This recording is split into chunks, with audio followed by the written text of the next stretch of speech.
Usman built a literal mansion with his money from Cameo. Guys, just when we thought we were done with Lisa and Usman, oh my god, Usman shared something on his social media a day or so ago that might shock you. Boom, right there. That is a picture, several different pictures. I'll try to zoom in on them all, but that is several different pictures on a home, kind of even somewhat of a mansion, that Usman just built. I can only imagine that the house is in Nigeria, but this is what he had to say. He said, "On this day, I want to appreciate you, Madame Chrissy Teigen, for the petition for me to be on Cameo, and with that, your request, Cameo company reach out to on my DM on Instagram and open profile for me as a talent. My first month on that Cameo, I made over $30,000, but someone temper with the money. As God sees how patient and pure my heart is, he gave me another ones. Today I used Cameo money and I built my own house.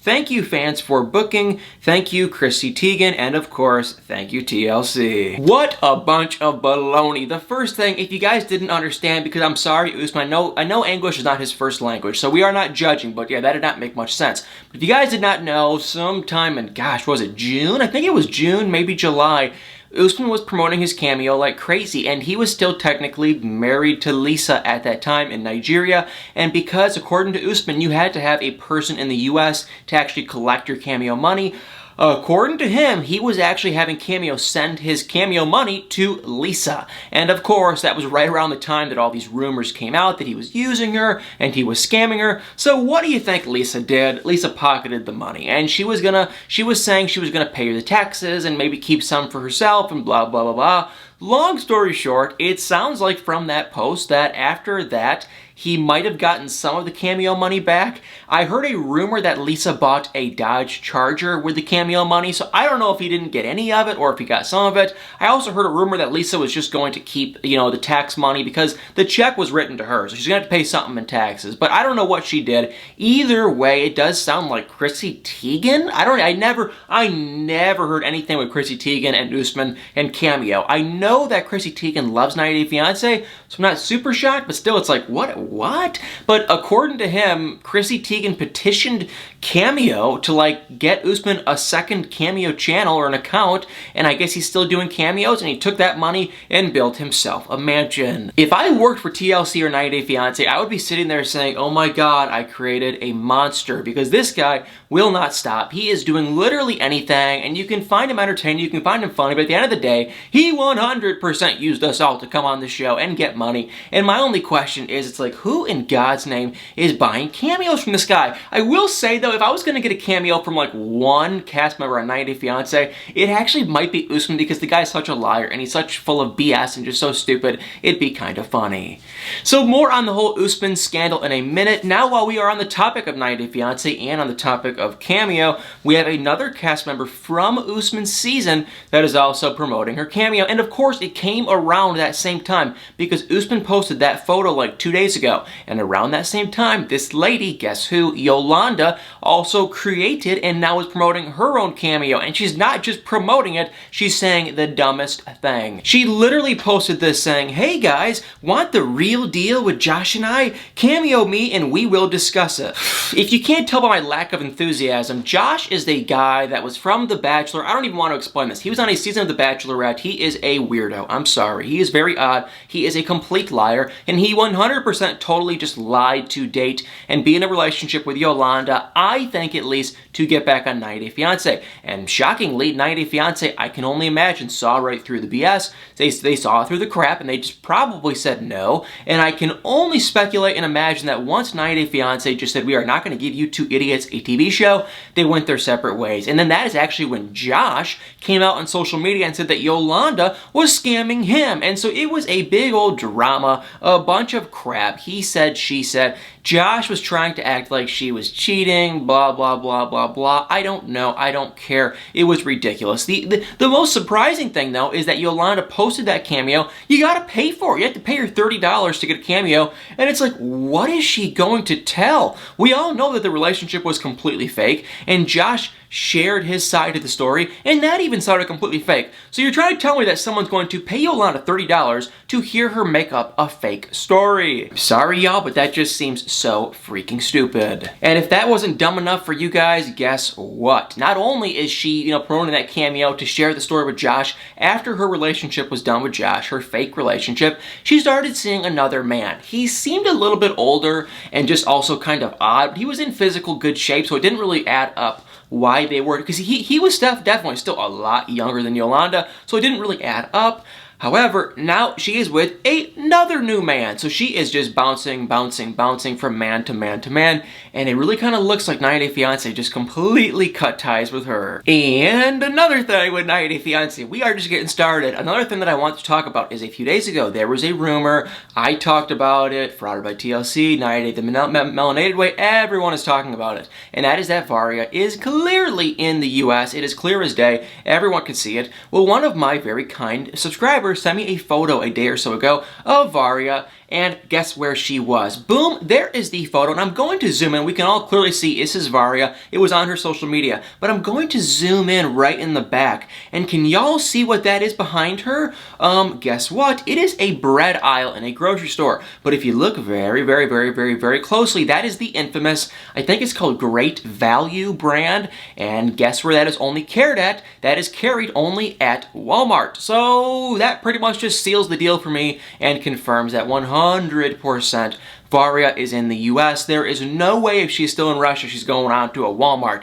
I don't think they even have Walmart there. She is clearly, she's in the US. And honestly, I've heard rumors, maybe she's in New York, or maybe, guys, come on. She's in Tennessee. I don't want to say for sure, but the proof is just there. She's in a Walmart. We saw her basically walking around Jeffrey's house. I don't know how much more proof we could get, besides the fact if she, was like on camera with him or something, which that would not be shocking. I think that'll be the big kicker, is if we do see Varia on with a camera crew, because that happens oh so often. If we see Varia walking around with a camera crew with Jeffrey, then there we know they're together and they're doing somewhat of a new 90 Day Fiancé show. I'm either guessing it's going to be, the actual 90 Day Fiancé K1 visa show, that assuming she might have came here on a K1 visa, or I'm also kind of guessing maybe they're here on like a happily ever after. That'd be kind of weird, but I don't know. One of those two, but they are probably still together, and that Walmart picture for me just about seals the deal. Oh, and a couple other quick and fun things. We have a spoiler alert. It's so funny because like a year ago, I would never even say spoiler, but everyone gets mad, so now I say spoiler alert.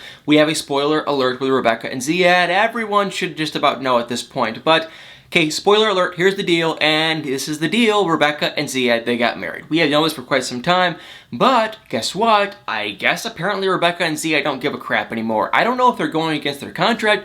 I don't really know what's going on, but they are making it clear as day that they are together and that they got married. I don't know why, but boom, right there, that is a picture of Ziad, and if you look real close on his ring finger, you see a little something. There is a big old ring, which, gosh, that looks snug. He has very big hands, but that ring, Rebecca, you gotta give him a bigger ring. That ring looks really tight. But anyway, he has a ring on his ring finger, which tells me, okay, yeah, number one, they got married. Number two, he has put on some weight. Now, I am not fat shaming him. I'm not trying to be rude, but I will say, like last April when he first came to America, he was like a lot slimmer. He lost a lot of weight because when we first saw Ziad, he was a bigger guy and his hair was all long. Then he all of a sudden lost a ton of weight and he started spiking his hair and he cut his hair. Now, I hate to say it, but maybe it's just how that fact he's in America, he's probably eating a lot more junk, the typical American way, and I don't know, he's definitely put on some weight. But even Rebecca, I mean, she's not holding back either. She posted that video right there of herself crying on social media when she watched Ziad saying bye to his mom. That was sad. I understand. That was kind of sad. I get it. So she posted a video of herself crying, saying she never saw the video, she didn't see this clip, she had no idea, and she was super sad and upset.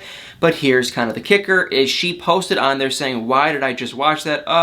Oh my god, crying, blah, blah, blah. And then guess what? Ziad commented on it, crying with a heart emoji. And then David and Annie, he commented on it, saying, remember, it's never goodbye. Soon, you will be able to travel and see them. Stay strong, brother. Okay, so now we all know that Ziad is here in America. I don't know why David said that. It's kind of just like always people just don't give a crap about NDAs. Maybe 90 Day Fiancé doesn't really like enforce them. I don't know. But like if they were all kind of on an NDA, they would not be talking on social media, and David would not say that, and if there was really an NDA, Zia would not be posting a picture of his ring on Instagram. And last but not least, we have an update on the International Custody Battle of 2021, and that is what this thing says. It says International Custody Battle right there, sorry. If you can't tell, I clearly can't talk, so I think this is so funny and sad and weird, but the custody thing with Ji-hoon is still going on. And last week, I informed you guys that it looked like he was starting a GoFundMe with some random lady who is basically, I believe, like a super fan of Ji-hoon.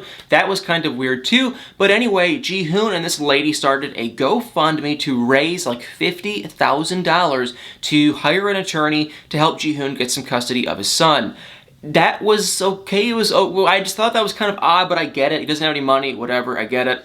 The weird thing, though, was number one, right after they launched the GoFundMe, it got, like, disabled. So that's when I was like, last week, I was like, oh my god, is this thing fake? Is it real? What is going on? But surprisingly, a day or so later, they ended up approving it, and now they have actually raised about $3,000. Which, yes, is a lot of money, but unfortunately, it's only like 5 or 6%. 3,000 divided by 50,000, it's like 5 or 6% of the actual goal of $50,000, which brings me to my next point, which is just, why does he need $50,000? I've never been in an international custody battle before. Knock on wood, hopefully I never have to. But why would he need $50,000 for? I mean, it's a custody. Isn't custody? I mean, that really $50,000? I could see if they had all of these money and all this stuff, they had to divide up, and they had this and that, and I get it that it is international, and that's kind of a big deal, but still, it's like $50,000. I don't understand, what does Ji-hoon plan on doing with that money? Because at least in my eyes, there is just no way. And believe it or not, I actually kind of know a thing or two about law, and I guess it was in business law. It just depends on how long this would get drawn out. And if they hired like the top tier attorney, a very, very, very expensive attorney, I could see it actually being like 50 grand, but why would he have to hire that? Just, Ji-hoon, get a cheap attorney. If you don't have enough money to hire an attorney and you're raising money to GoFundMe, don't get the most expensive attorney, get an average attorney. It's a custody battle, and because it's custody, at least in my eyes, there should be no reason why you shouldn't be able to get some custody. I don't know how you're going to be able to divvy it up and divide it up, but they should be able to get something, I would say. Very odd situation. I don't even know how custody is going to work. Very weird, very bizarre. A little part of me kind of doesn't even believe a lot of, not that I don't believe it, but I'm just like, who is this Amanda lady that's setting this up? Nothing against her, but who is she? And number two, it's like, it just seems really odd and weird, and how is GoFundMe going to give the attorney the money, and is Ji-hoon going to get it? And it just seems really bizarre. So I'm just, I don't know, it seems weird, but if he donated, good for you, I'm happy for him. Hopefully he can just get custody. That's the end of the day. That's what I think he wants, and I hope that's what he can get. So, wow, y'all, and I almost forgot to say, happy freaking Friday. Hope you all have an amazing Friday and weekend. Tonight, we do have one of my favorite shows on, and that is Love After Lockup, and I'm so excited, but yeah, y'all, Usman, oh my god, Usman and Cameo, and Yolanda and Cameo, I don't even know. I don't understand how much money this guy was making from Cameo to build himself a house. And the other question too is what he just built. I mean, is the house like, 100 square feet? Because it looks really big. It looks to have a gated community and everything, but it's like, how could you have enough money from Cameo? Unless he was getting like 30 grand a month, then I understand, but still it's like, geez, just from Cameo? And did he spend all his life savings on building this house? Which if he did, that is not very smart. And if you guys are wondering, I have thought about having Usman on this channel before, because I think he actually would come on and talk. I don't think he's a bad guy, I just think he's kind of full of crap. But I honestly, that's why I don't want him to come on. I think Usman's funny. I like him. I have nothing against him. I just think he kind of lied his way on the show, and that was kind of annoying and stupid. And because he has that tendency just to talk and scream and, do that kind of crap, I've never been a huge fan to actually get him on. Well, y'all, that is it. We have Love After Lockup, like I said, tonight at 8 Central, 9 Eastern, and then that is it till 90 Fiancé on Sunday. Well, guys, hope you enjoyed this video. If you did, it'd mean the world. Gonna tap that like button, comment below your thoughts, and also y'all better stay tuned for many, many, many more videos.